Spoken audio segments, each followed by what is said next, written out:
Innal hamdalillah nahmaduhu wa nasta'inuhu wa nastaghfiruh wa na'udzu billahi min shururi anfusina wa sayyiati a'malina man yahdihillahu fala mudilla lahu wa man yudlil fala hadiya lahu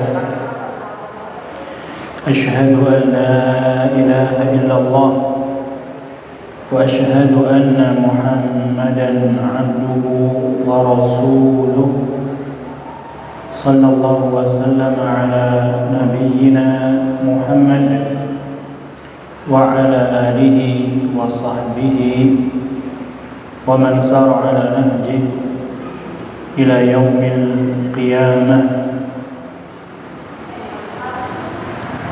أما بعد. Para jamaah yang dimuliakan oleh Allah Azza wa Jalla, kita sampai kepada pembatal yang kedua, yaitu barang siapa yang tidak mengkafirkan orang-orang musyrik atau ragu terhadap kekafiran mereka atau membenarkan madhab mereka, maka kufur secara ijma'. Di antara bentuk mengkafirkan orang-orang kafir terdapat pada hukum-hukum yang banyak. Di antaranya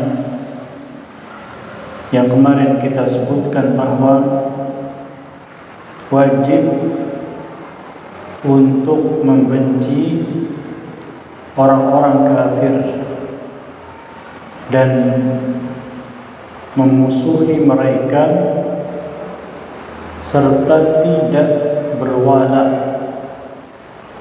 menaruh cinta kepada mereka walaupun dia adalah orang yang paling dekat dengan kita secara nasab.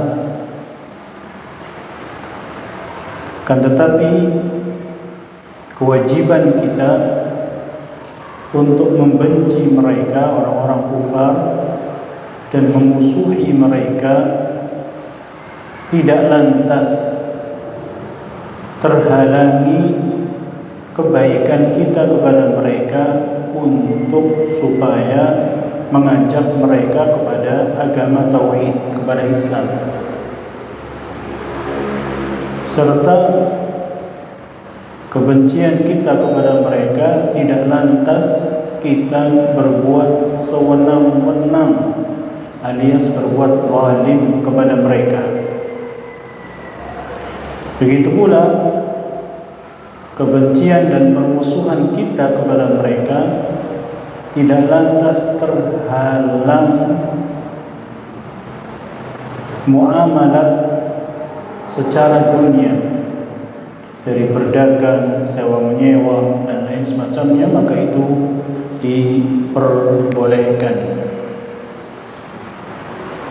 Kemudian poin yang kedua, yaitu mimma yatarattab ala takfiril musyrik annahu idza mata al-musyrik wal kafir fa innal muslima la yatawalla janazatahu. Di antara bentuk mengkafirkan atau konsekuensi mengkafirkan orang-orang kufar adalah ketika ada di antara mereka orang kafir atau orang musyrik mati, maka muslim tidak mengurus jenazahnya, atau seorang muslim tidak mengurus jenazahnya, tidak memandikannya, tidak mengkafaninya, ya, tidak membawanya ke kuburan, tidak hadir di dalam pemakamannya, kecuali apabila yang mati ini orang kafir atau orang musyrik tapi nggak ada yang ngurus, nggak ada yang ngurus sama sekali. Keluarganya masa bodoh misalnya, atau memang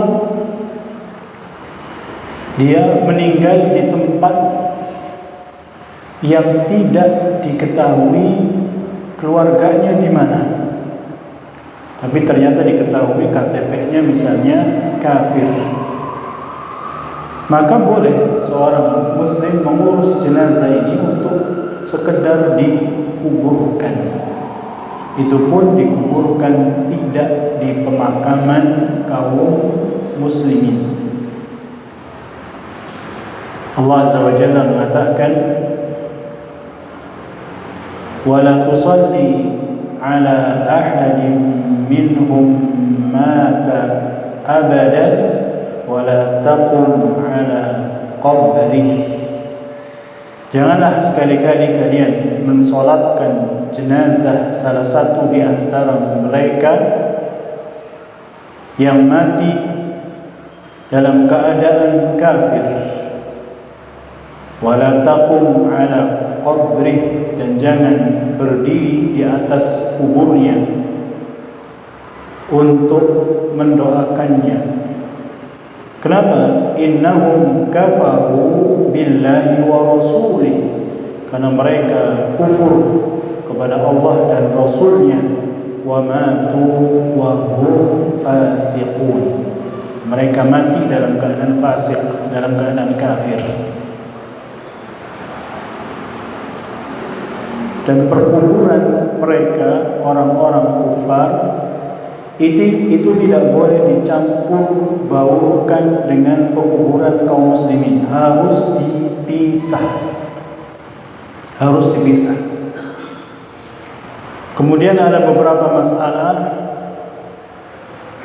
yang terkait dengan hal itu. Yang pertama adalah bagaimana hukum menjenguk orang kafir yang sedang sakit.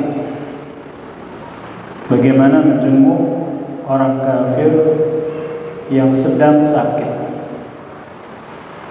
Idza kana min ajli da'watihi ila Allah fala ba'sa bihi. Apabila menjenguknya orang kafir itu yang sedang sakit dalam rangka mengajak agar orang kafir itu masuk Islam, maka ini tidak mengapa.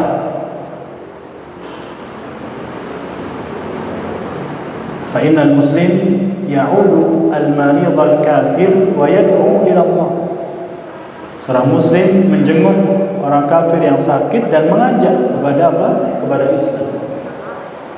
Karena biasanya orang yang lagi sakit itu hatinya lebih luluh dibanding dengan orang yang sehat.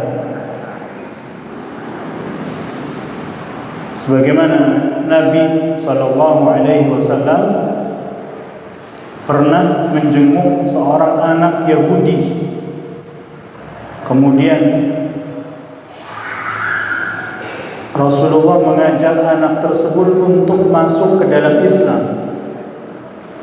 Maka kemudian dia memandang bapaknya. Kemudian bapaknya mengatakan, "Ati Abul Qasim," taati Abul Qasim, yaitu Nabi Muhammad sallallahu alaihi wasallam. Maka dia pun bersyahadat an la ilaha illallah wa anna Muhammadar Rasulullah. Kemudian dalil yang kedua yaitu ketika Nabi SAW menjenguk pamannya Abu Talib. Kita tahu pamannya Abu Talib itu masih belum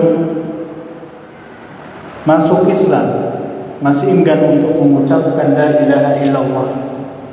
Maka di akhir hayatnya Rasulullah menjenguk pamannya yang membantu beliau dalam berdakwah, kemudian mengatakan, "Ya am, wahai pamanku, qul la ilaha illallah kalimatun uhajju laka biha 'inda Allah.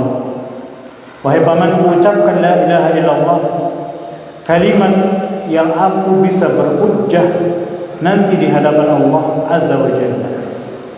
Kan tetapi pamannya ini enggan untuk mengucapkan la ilaha illallah dan mati dalam keadaan apa? Kufur.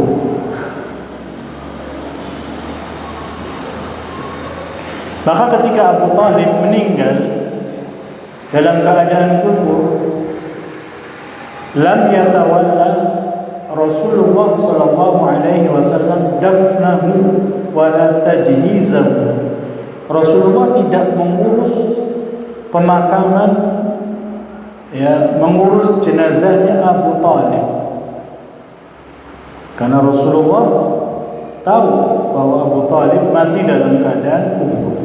Kan tetapi diwakilkan kepada anaknya untuk mengkuburkan Abu Talib. Nah, ini menunjukkan bahwa seorang muslim ketika ada orang kafir mati itu tidak mengurus jenazahnya kecuali apabila tidak ada yang mengurus sama sekali. Kemudian poin yang ketiga, bahwa al-muslimu la yarithul kafira walal kafiru la yarithul muslima. Bahwa ketika ada misalnya kerabat yang kafir, entah itu saudara, orang tua misalnya, na'udzubillah, dia kafir, maka dia tidak mendapatkan waris dari saudaranya yang kafir ketika meninggal atau orang tuanya ketika meninggal. Begitu pula sebaliknya, ketika dia meninggal, maka saudaranya yang kafir dan orang tuanya yang kafir tidak mendapatkan waris. Lianna Allah qata'a as-silata bainahuma, karena Allah memutus hubungan antara muslim dan kafir, sehingga tidak lagi mereka saling mewarisi. Rasulullah SAW mengatakan, la yarithul muslimul kafir walal kafirul muslimah. Orang muslim tidak mewarisi orang kafir dan orang kafir tidak mewarisi muslim. Jadi walaupun misalnya bapaknya itu kaya luar biasa, punya perusahaan banyak, punya mobil banyak, punya rumah banyak, tapi dia kafir, ketika bapaknya ini meninggal, anaknya ini yang muslim tidak mewarisi bapaknya sepeser pun juga. Itu konsekuensi dari apa? Keimanan. Jadi jangan kemudian, walaupun itu anak satu-satunya, anak laki-laki satu-satunya, pewaris tunggal satu-satunya, nggak ada yang lain misalnya, maka ketika orang tuanya itu meninggal, walaupun meninggalkan harta yang banyak, anaknya ini nggak dapat waris. Dan jangan mengambil waris, karena itu konsekuensi dari apa? Keimanan dia kepada Allah Azza wa Jalla.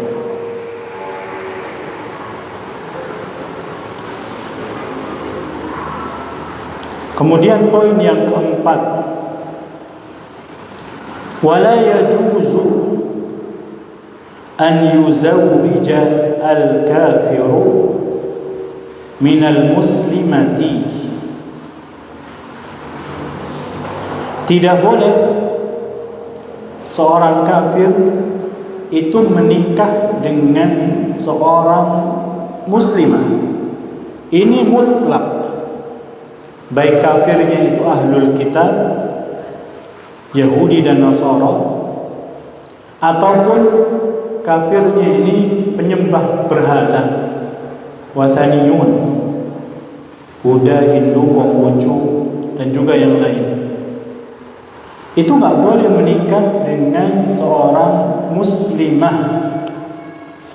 Walaupun orang kafirnya ini baik, walaupun orang kafirnya ini dermawan, walaupun orang kafirnya ini punya jabatan, pangkat, tetap seorang muslimah tidak boleh menikah dengan orang kafir, siapapun status sosial dia, apapun kekafirannya, baik itu ahlul kitab atau bukan ahlul kitab. Hikmahnya apa?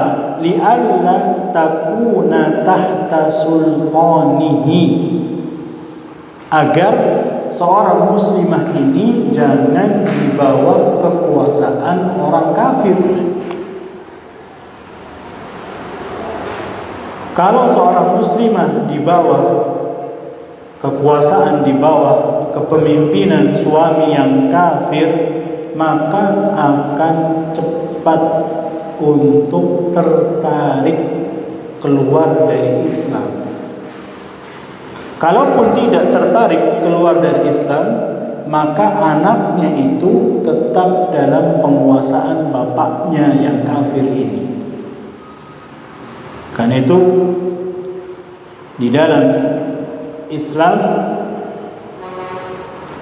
itu seorang muslimah tidak boleh menikah dengan orang kafir. Allah Azza wa Jalla mengatakan, "Wala tunkihul musyrikina hatta yu'minu." Wahai para wali, jangan kalian nikahkan orang-orang musyrik sampai mereka beriman. Wala 'abdun mu'minun khairun min musyrikin walau a'jabakum. Seorang budak yang dia beriman itu lebih baik dari orang musyrik, walaupun dia menakjubkan.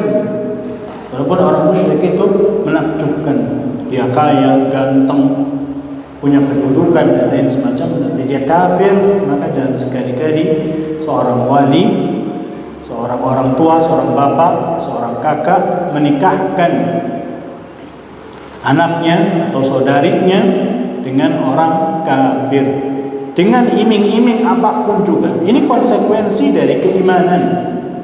Konsekuensi dari keimanan.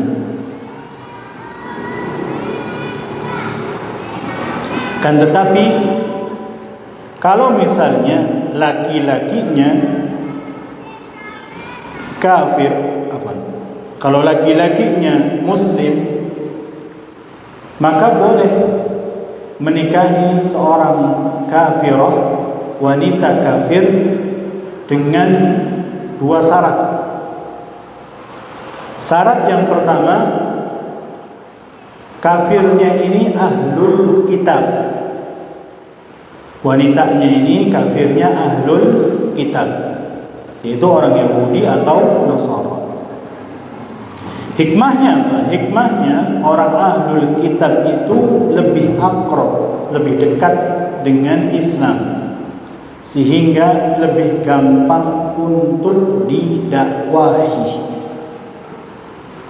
Kemudian yang kedua, syarat yang kedua, perempuannya ini afifat, yaitu perempuan yang menjaga diri, bukan wanita hundik, bukan wanita simpanan, ya, bukan pula wanita pezina, bukan pula wanita yang suka pamer aurat misalnya.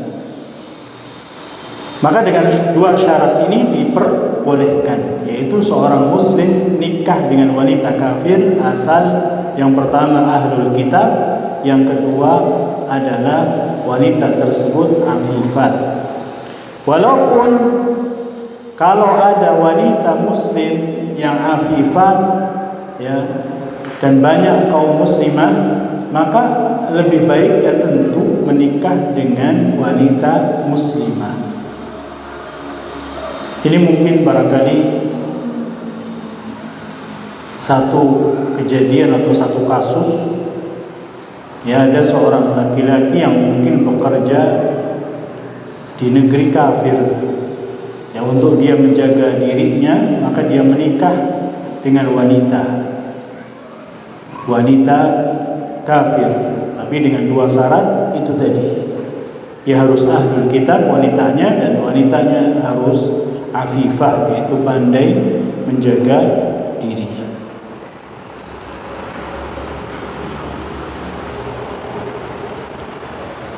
Apa hikmahnya? Hikmahnya adalah di dalam perkawinan, baik dalam Islam atau yang di luar Islam, itu biasanya pemimpinnya, apalagi dalam Islam, itu pemimpinnya adalah laki-laki. Maka laki-laki itu lebih bisa membawa istrinya. Maka ketika istrinya itu kafir, ahlul kitab, apalagi menjaga kehormatannya, itu lebih cepat untuk dibawa kepada Islam. Dan kalaupun dia beranak, maka niscaya anaknya akan ikut siapa? Akan ikut bapaknya.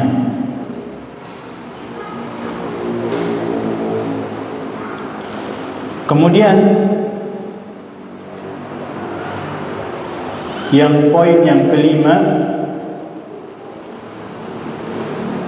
minal ahkamil mutarattibah ala takfiril kuffar al-bara'atu minhum wa wujubul hijrati ala al-muslimi min biladihim.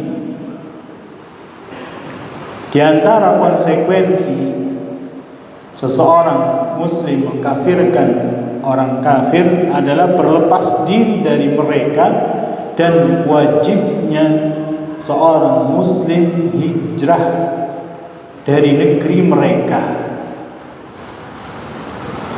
Ketika seorang muslim tidak mampu untuk menampakkan agamanya, dipersempit azan, tidak boleh suaranya melebihi ruangan yang ada di masjid, atau kaum wanitanya dipersempit, tidak boleh menggunakan hijab, apalagi kalau pakai cadar, maka lebih dipersempit lagi, dan lain semacamnya.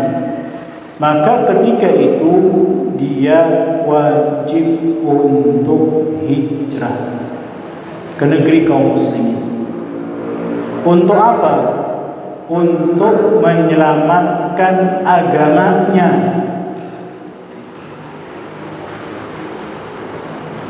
Agar jangan sampai agamanya ini tercampuri dengan kekufuran, tercampuri dengan kesyirikan. Padahal agama ini adalah merupakan sesuatu yang paling dan harus kita jaga dibanding dengan nyawa kita.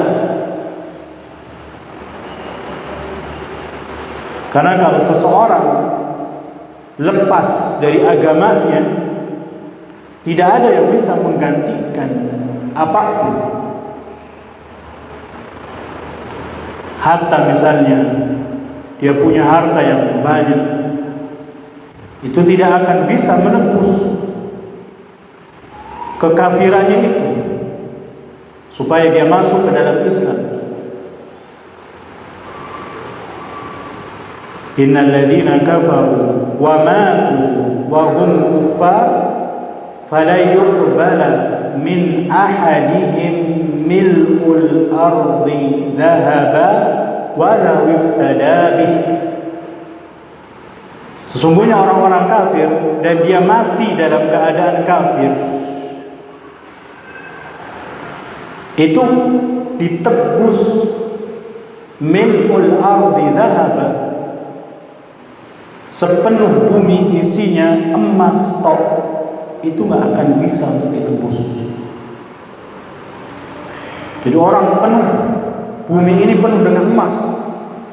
Untuk menebus kekafiran dia mati dalam keadaan kafir, nggak akan bisa menebus. Lalu bagaimana hanya dengan mobil-mobil mewah, rumah-rumah megah, lebih lagi tidak bisa untuk dijadikan tebusan. Karena itu para jamaah yang dimuliakan oleh Allah SWT, sesungguhnya tauhid, keimanan yang ada pada diri kita ini harus kita jaga. Jangan sampai terjerumus kepada perbuatan kesyirikan, jangan sampai terjerumus kepada perbuatan kekufuran.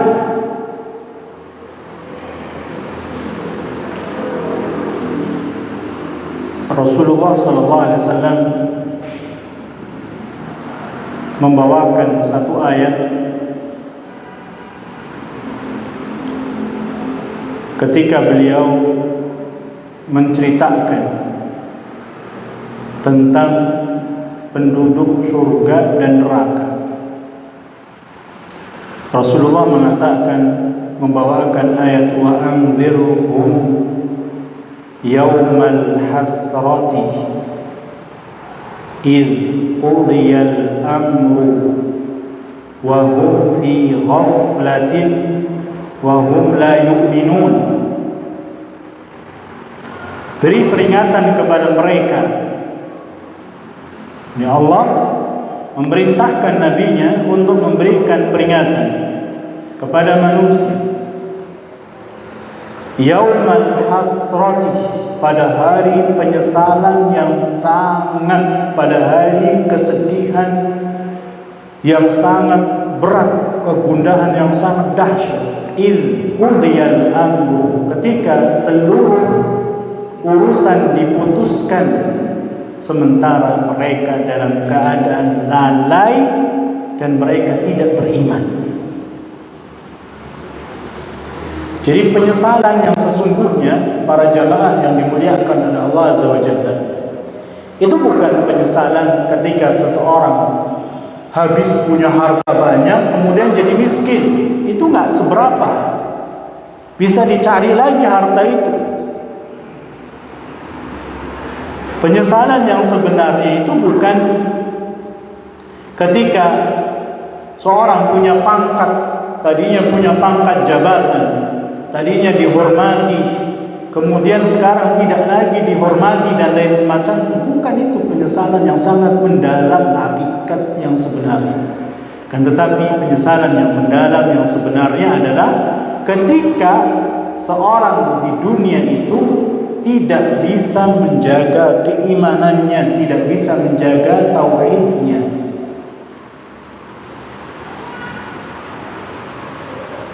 Sebelum Rasulullah membawakan ayat yang mulia ini, Rasulullah bercerita,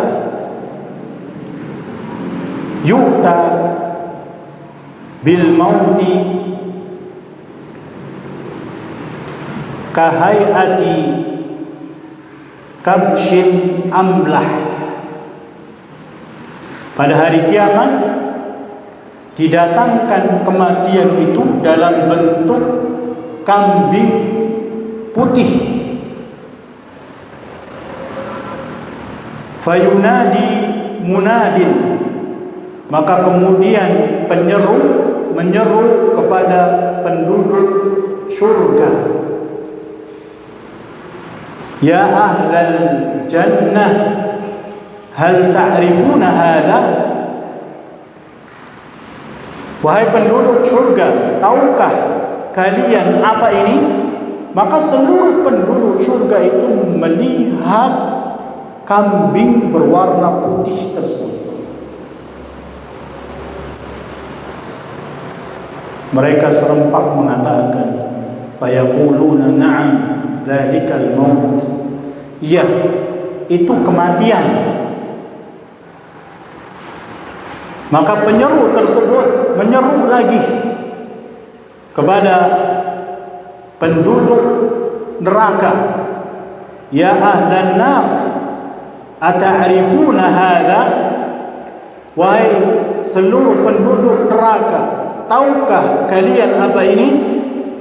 Ketika itu nggak ada lagi orang yang bertauhid berada di neraka. Semuanya sudah dikeluarkan walaupun sebiji keimanan. Tapi dia menjaga asal tauhidnya dikeluarkan. Semuanya sudah nggak ada tersisa lagi. Atau yang mereka disebutkan jahanamiyun, orang-orang yang bertauhid beriman tapi masuk ke dalam neraka terlebih dahulu kemudian dikeluarkan semuanya. Sudah dikeluarkan semuanya. Tersisa di neraka itu orang-orang yang melakukan kekufuran dan kesyirikan yang besar. Dan seluruh penghuni neraka ketika itu melihat kambing berwarna putih. Yaquluna na'am dzalikal maut. Mereka semuanya mengatakan ya, itu kematian. Fayudbahu bainal jannati wan nar.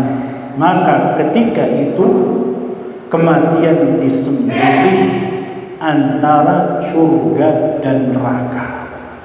Maka penyeru tersebut mengatakan ya ahlal jannah khuludun fala maut. Wahai penghuni surga kekal, tidak ada lagi kematian. Wa ya ahlan nar khuludun fala maut. Wahai penduduk neraka kekal, tidak ada lagi kematian. Ya Allah, disinilah penyesalan yang sesungguhnya. Maka kemudian Rasulullah membawakan ayat yang mulia tersebut. Fa'anzirhum yaumal hasrati. Ingatkan mereka akan hari penyesalan yang sangat luar biasa. Di sini hari penyesalan yang sangat luar biasa. Ketika mereka di dunia lalai untuk belajar tauhid. Ketika mereka di dunia lalai untuk menjaga dirinya dari perbuatan kesyirikan yang besar. Ketika mereka lalai di dunia untuk beriman kepada Allah dengan sebenar-benarnya. Ini penyesalan yang sangat. Mereka disiksa habis-habisan sampai kekal selama-lamanya di neraka.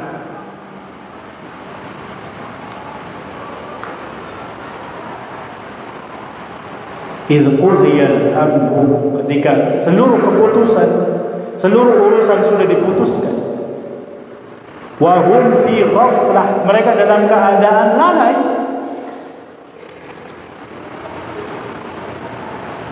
Wa hum la yu'minun, mereka tidak beriman kepada Allah Azza wa Jalla.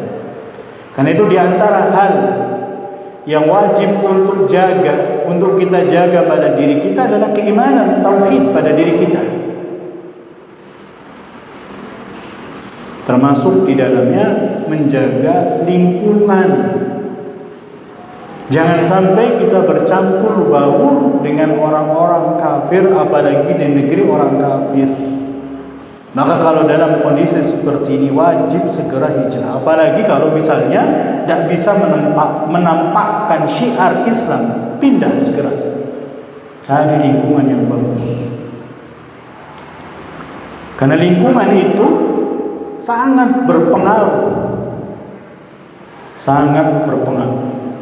Karena itu Rasulullah SAW disuruh hijrah ke Madinah dari lingkungan yang penuh dengan kekufuran, penuh dengan kesyirikan. Rasulullah hijrah karena sebagian penduduk Madinah itu sudah masuk Islam. Karena setiap kali Rasulullah berhaji, ketika mereka berhaji, karena zaman dahulu juga ada haji, syariat haji. Rasulullah mendakwahkan kepada mereka, maka sebagian golongan dari orang-orang Ansar sudah masuk Islam duluan.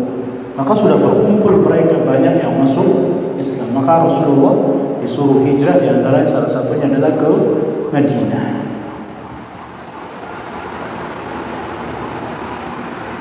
Penjagaan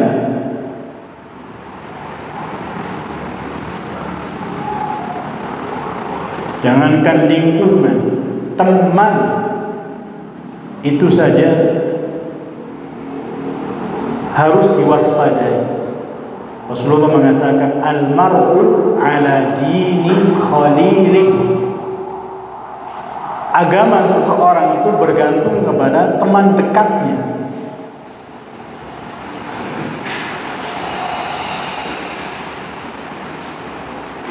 Falyanzur, maka hendaknya seseorang melihat man yukhalil, kepada siapa dia berteman dekat itu.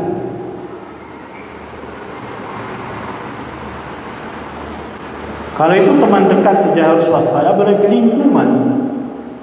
Ini sangat membentuk karakter, baik karakter kita atau anak-anak kita. Karena itu harus dijaga, harus dijaga. Begitu pula ketika seseorang hidup misalnya di lingkungan orang-orang yang cinta kepada sunnah Rasulullah SAW, maka ini hal yang paling membahagiakan dirinya.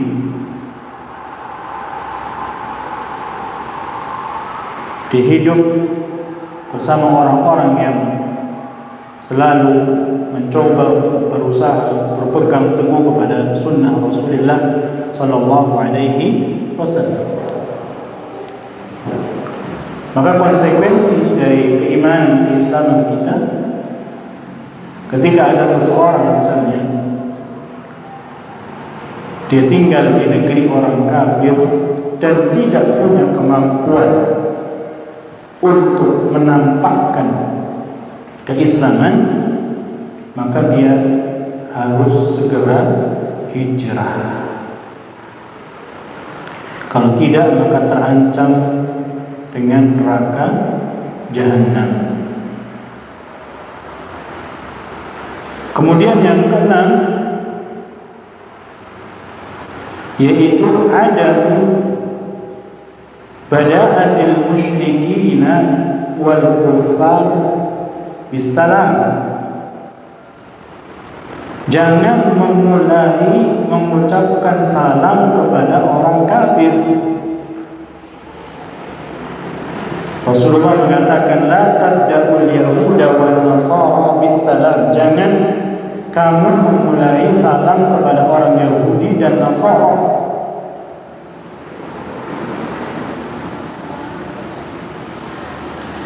Kan kadang-kadang ada sebagian orang kafir itu latah sama ucapan-ucapan yang biasa diucapkan oleh kaum muslim. Assalamualaikum, insyaallah, alhamdulillah, dan lain semacam. Itu ucapan latah mereka. Padahal mereka tidak meyakini akan apa? Keesaan Allah Azza wa Jalla, tidak mentauhidkan Allah. Tapi karena biasa bergaul dengan kaum muslimin, maka ucapan-ucapan itu pun sering kalinya ya terucap pada mulut mereka. Bahkan kadang-kadang salamnya lebih fasih daripada salamnya kita. Sehingga banyak kaum muslimin menganggap oh itu kayaknya muslim, padahal bukan muslim. Maka jangan sekali-kali kita memulai salam kepada mereka. Ya. Kalau mereka mengucapkan salam kepada kita, maka cukup kita ucapkan wa'alaikum. Maka cukup kita ucapkan apa? Wa'alaikum. Kau usah wa'alaikumussalam, cukup wa'alaikum saja. Kemudian yang ketujuh adalah ada sana alaihim wa madhihim. Gak boleh kita memuji,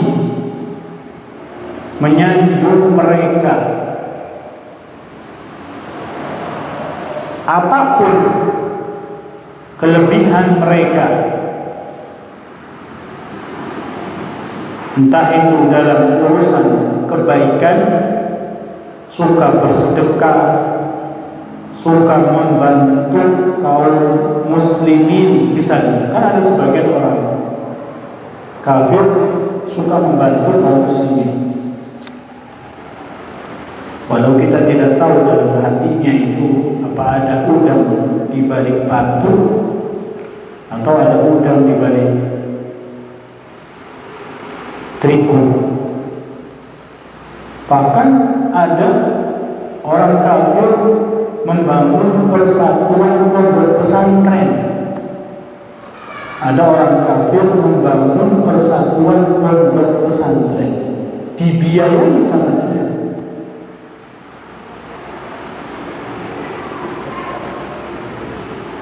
Miliaran, nggak tanggung-tanggung. Maka jangan sampai tertipu dalam hal ini hanya gara-gara suka bersedekah, kemudian lagi suka membantu. Karena sudah pasti orang kafir itu sesuai dengan apa yang Allah firmankan. Allah mengatakan walau tarda angkal yahud walan nasara hatta tattabi'a millatahum. Orang Yahudi dan Nasara itu gak akan ridha kepada kamu, kepada kalian kaum muslimin sampai mengikuti agama mereka.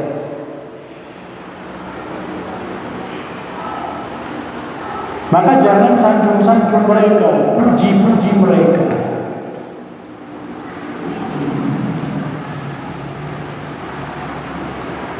Apalagi kalau sekedar misalnya punya keahlian dunia,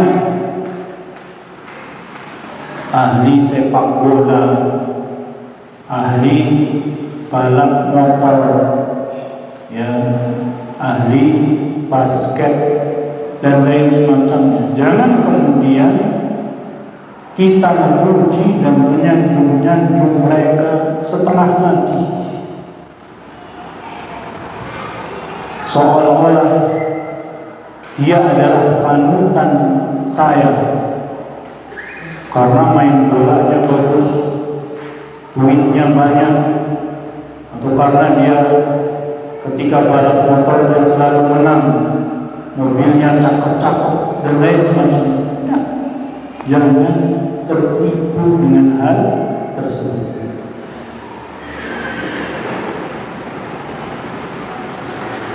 Bagaimana kita akan menyanjung dan memuji-muji mereka sementara Allah Azza wa Jalla itu mencela mereka. Allah Azza wa Jalla mencela mereka orang kafir. Wa hum a'da'ullahi wa rasulihi, dan mereka itu adalah musuh Allah dan musuh Rasulullah. Kaifa tandahuhum, bagaimana ya kita bisa memuji mereka?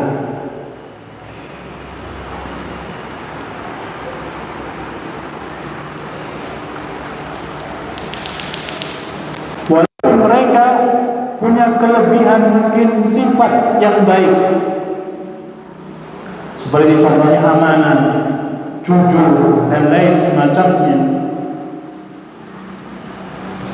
Dan sebagian manusia tertipu simpulan walaupun kafir, dia orangnya amanah, dia orangnya jujur, dia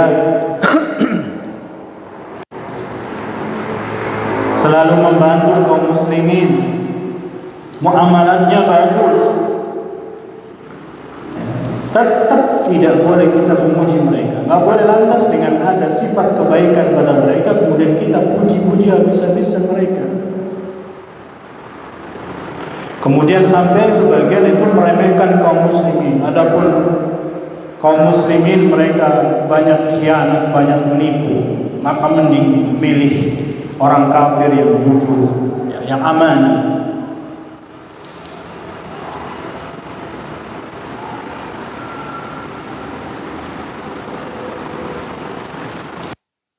Kita katakan, kata Syekh Shalih Al-Fauzan, al-muslimuna walau kanu inda ba'dihim ma'asin wa ghish. Kaum muslimin walaupun pada sebagian mereka berbuat maksiat, berbuat curang, ya, fahum afdalu ahlil ardi minal kuffar. Mereka itu adalah seutama-utama penduduk bumi dibandingkan orang kafir. Karena itu Allah kata mereka orang-orang kafir kata bariyah, buruk-buruk makhluk. Dan Allah katakan kepada orang yang beriman, apalagi orang yang beramal saleh, maka Allah katakan apa? Khairul bariyah, sebaik-baik makhluk. Maka harus diperhatikan hal ini, karena sebagian kaum muslimin itu tertipu dengan penampilan, dengan sifat, hanya sekedar sifat baik yang ada pada mereka, kemudian memuji-muji, menyanjung-nyanjung, ya.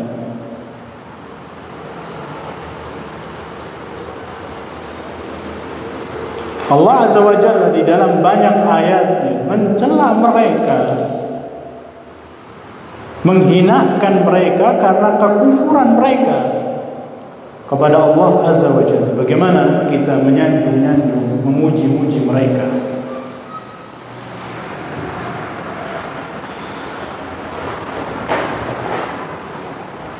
Kemudian poin yang ke-8, tahrimu at-tashabbuh bihim. Tahrimu at-tashabbuh bihim fi libasihim wa awaidihim al-khassah. Diharamkan kita untuk menyerupai mereka, baik dalam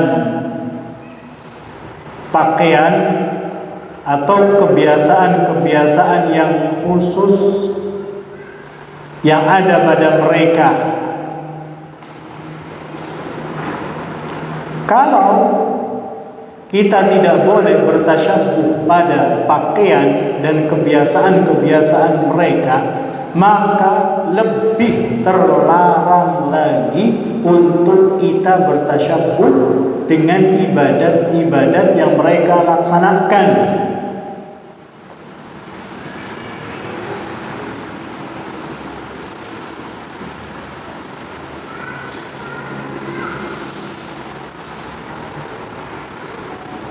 Karena kaum muslimin sudah punya ciri khas tersendiri. Dalam pakaian mereka sudah punya ciri khas. Walau berbeda-beda satu sama lain. Orang Indonesia berbeda dengan orang Palestina, orang Saudi, orang Timur Tengah. Timur Tengah pakai jubah, kita pakai baju, pakai celana. Kan tetapi identitas itu ada dan sudah diatur auratnya yang harus tertutup itu mana saja bagi laki-laki dan perempuan. Nggak perlu ikut-ikutan mereka yang terkadang pakaiannya itu melanggar, bahkan kebanyakan dari pakaian mereka itu melanggar syariat. Ketat, tipis, terlihat auratnya dan lain semacamnya.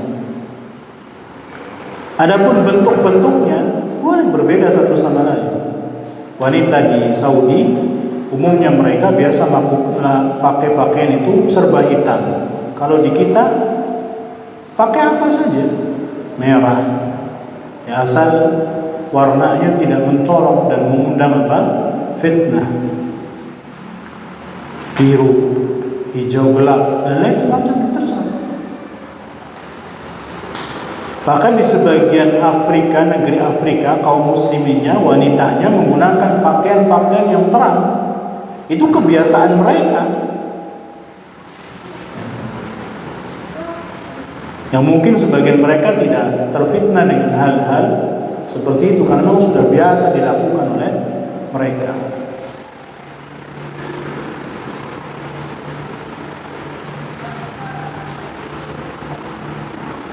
Begitu pula kebiasaan-kebiasaan kaum muslimin, kebiasaan-kebiasaan mereka terikat dengan syariat. Artinya selagi ada kebiasaan yang dilakukan oleh kaum muslimin dan tidak melanggar syariat, maka sah-sah saja, boleh-boleh saja. Tapi ukuran mereka adalah syariat. Berbeda dengan orang kafir, ukuran mereka itu adalah hawa nafsu. Ukuran mereka adalah undang-undang yang dibuat oleh pikiran dan otak mereka. Adapun kita ukurannya adalah undang-undang Allah Azza wa Jalla. Seperti contohnya apa? Ulang tahun. Ini kebiasaan mereka secara khusus. Setiap kali orang bertambah usianya diulang tahuni. Padahal kan secara nalar semakin orang bertambah usianya berarti semakin berkurang jatah hidup dia di dunia. Harusnya dia bersedih.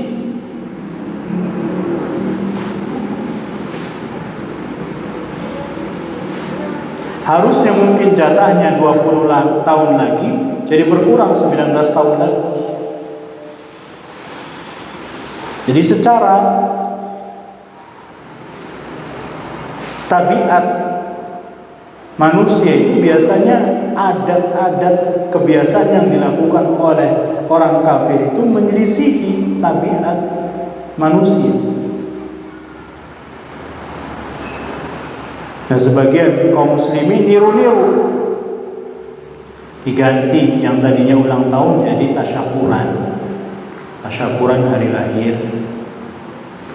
Yang tadinya nyanyi-nyanyi happy birthday to you sekarang jadi Allah yubarik fi umrik. Intinya sama. Maka ini harus dihilangkan. Apalagi yang terkait dengan ibadah. Dari berbagai macam perayaan-perayaan, tidak ada yang merayakan hari tertentu kecuali dari mereka orang-orang kufar. Maka di dalam Islam itu nggak ada perayaan hari tertentu untuk ibadah tertentu, itu nggak ada.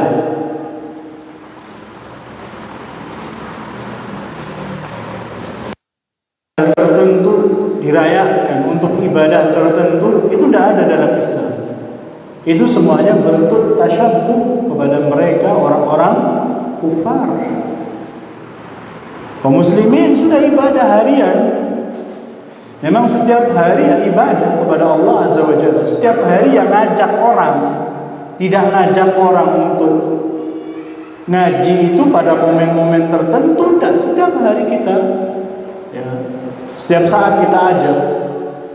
Ada pengajian teman-teman kita yang belum ngaji aja. Bukan pada momen tertentu saja.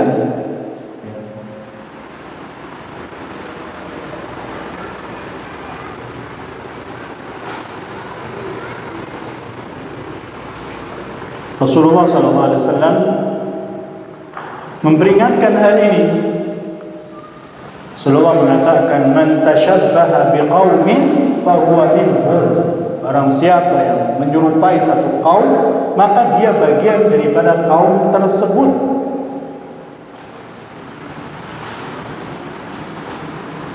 Maka fayajibu 'alal muslimin an ya'tazzu bi dinil Islam. Maka wajib bagi seorang muslim itu untuk bangga dengan agamanya Islam. Inilah Islam.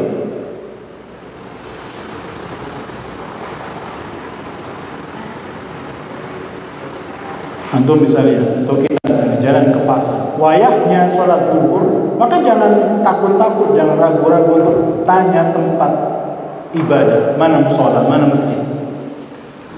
Malu ah. Atau sekedar pakai peci misalnya. Malu ah pakai peci.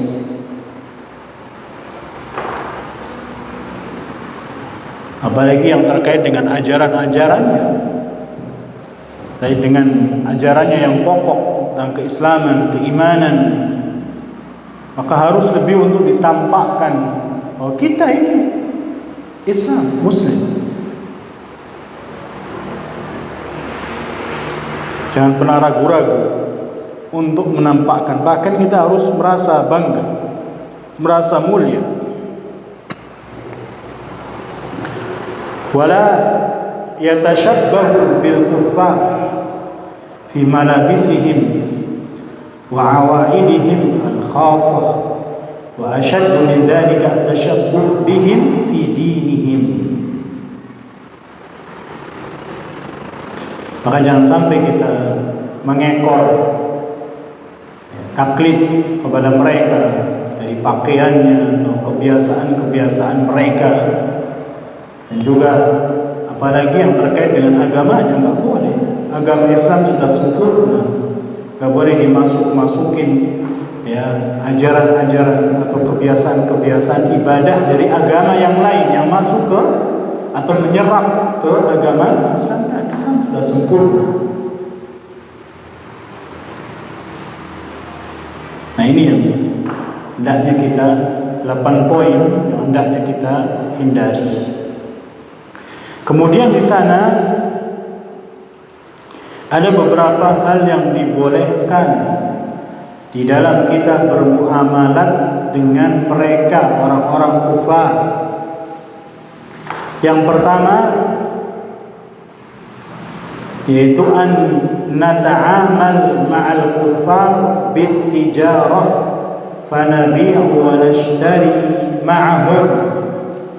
Bermuamalat dengan orang-orang kufar dalam hal perdagangan. Ini boleh jual beli. Mereka beli dari kita, kita beli dari mereka, kita jual barang ke mereka, mereka jual barang ke kita. Itu boleh.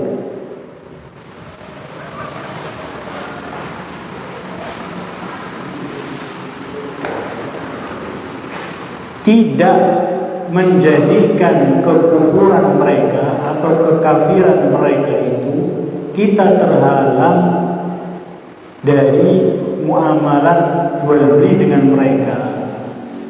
Tidak lantas kekufuran mereka, barang yang ada pada mereka itu haram untuk kita beli, padahal hukum asalnya barangnya itu halal, apalagi yang terkait dengan makanan dan minuman. Apalagi kalau sekedar air putih misalnya. Karena sebagian orang itu gulu berlebihan. Jangan beli di toko fulan. Toko fulan itu punya orang kafir. Nanti kalau kita beli di sana, keuntungannya untuk orang kafir. Nanti kalau keuntungannya orang kafir, nanti untuk memusuhi kaum muslimin, membunuh kaum muslimin. Atau jangan beli produk minuman fulan, karena minuman fulan itu yang memproduksi orang kafir. Ya, orang kafir nanti keuntungannya untuk membunuh kaum muslimin dan lain semacamnya. Kan banyak kita sering dengar kayak gitu. Seolah-olah barang yang ada di orang kufar itu menjadi haram gara-gara kekafiran pemiliknya atau pemodal usahanya. Ini berat sekali. Mengharamkan apa yang Allah halalkan.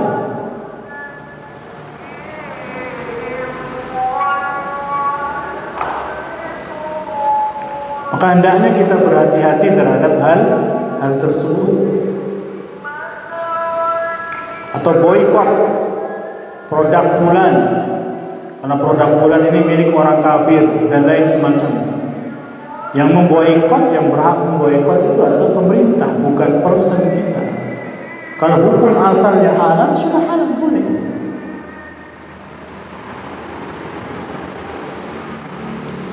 Kecuali misalnya pemerintah daerah melarang ya salah satu penjualan mereka masuk di negeri, di daerah mereka, karena biar kaum muslimin di situ berkembang dan lain semacamnya, toko-toko pasarnya berkembang, itu sah-sah saja.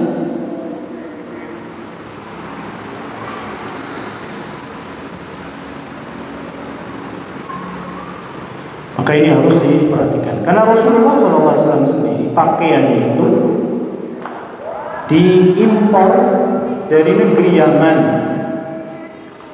Negeri Yaman itu penduduknya ya Yahudi dan Nasara. Dan Rasulullah pernah membeli makanan dari orang Yahudi dan baju perang beliau digadaikan. Ini menunjukkan bahwa jual beli dengan orang kafir boleh, sewa menyewa dan lain semacamnya. Kemudian mengadakan perjanjian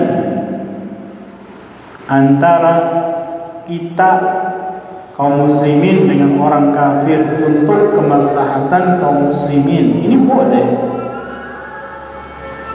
Seperti Sulhul Hudaybiyah yang dilakukan oleh Rasulullah, perjanjian Hudaybiyah dan lain semacamnya, ini boleh. Kemudian an nastafida min khibratihim wa nastajiruhum, mengambil manfaat dari kemampuan mereka untuk dipekerjakan, untuk disewa, itu boleh, tapi jangan menjadi orang-orang penting. Mereka hanya sebagai pekerja. Itu dalam Islam diperbolehkan.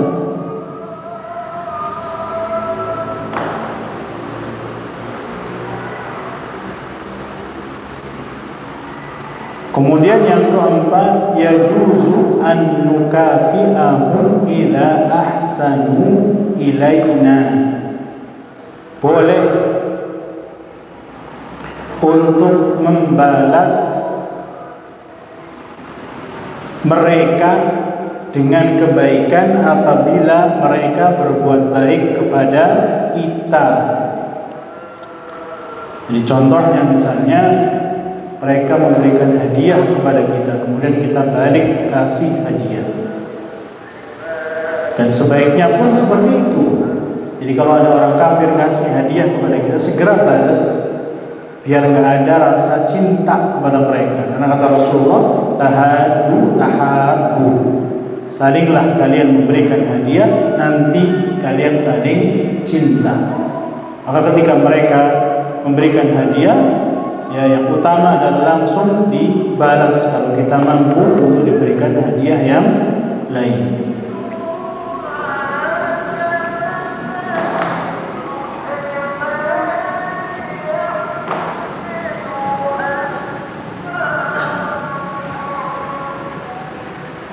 Begitu pula seorang anak, kalau anaknya muslim, orang tuanya kafir, ya maka dia wajib tetap berbakti kepada kedua orang tuanya min babi mujazah. Min babi mujazah. Dia berbaktinya itu dalam rangka memberikan balasan kebaikan kepada orang tua. Karena orang tua berbuat baik kepada kita, maka kita balas. Itu dalam urusan dunia tentu. Adapun dalam urusan agama, maka tidak boleh dicampur adukan. Seperti anak mengantarkan ke gereja, itu tidak boleh, anaknya muslim.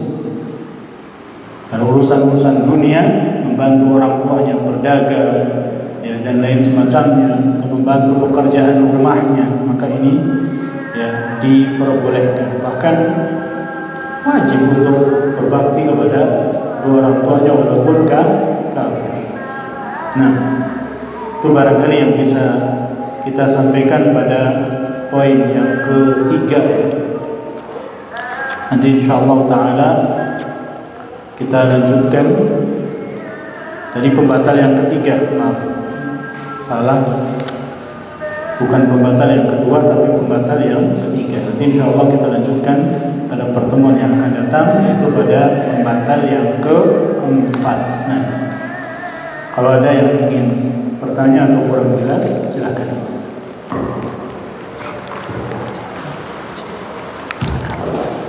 Makan di sana kalau apa lagi ceramahnya. Kalau kita menggunakan atau memakai produk orang kafir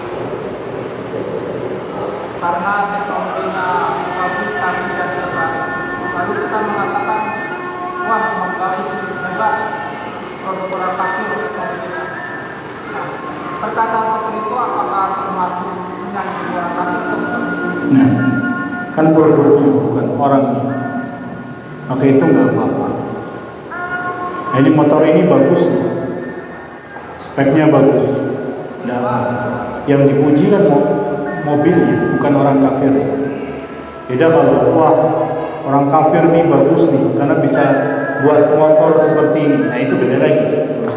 Tapi kalau yang ini kan bendanya ini bagus nih, HP-nya bagus, atau laptopnya bagus, atau motornya, itu kan bendanya, bukan kepada orangnya. Beda lagi kalau misalnya orang kafir itu hebat-hebat memang, buktinya ini HP-nya bagus-bagus, motornya bagus-bagus. Nah, itu baru ini kurang tepat, alias tidak boleh. Negaranya hebat nih, orang Jepang, punya bagus, itu termasuknya. Iya, karena di dalamnya banyak orang-orang kufar. Apa yang dihebatkan dari mereka sementara mereka menyembah matahari? Seberapapun teknologi mereka hebat, besar, ya, dan lain semacam, tapi mereka menyembah matahari. Tidak ada yang perlu dibanggakan, apalagi bercita-cita untuk kesana, ya, dan lain semacam. Nah, itu apa? Kalau negara kan jelas berarti penduduknya kebanyakan, penduduk kebanyakan di sana ya tentu penyembah matahari.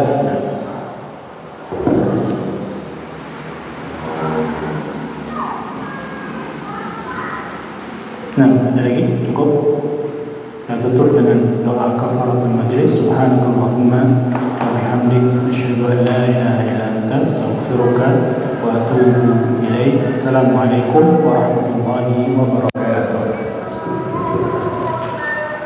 Adapun kalau misalnya orang mengucapkan la ilaha illallah tanpa tahu maknanya, tanpa mengamalkan konsekuensi, maka nggak akan bermanfaat la ilaha illallah. Contohnya siapa? Orang-orang munafikin. Mereka ikut jihad bersama Rasulullah SAW.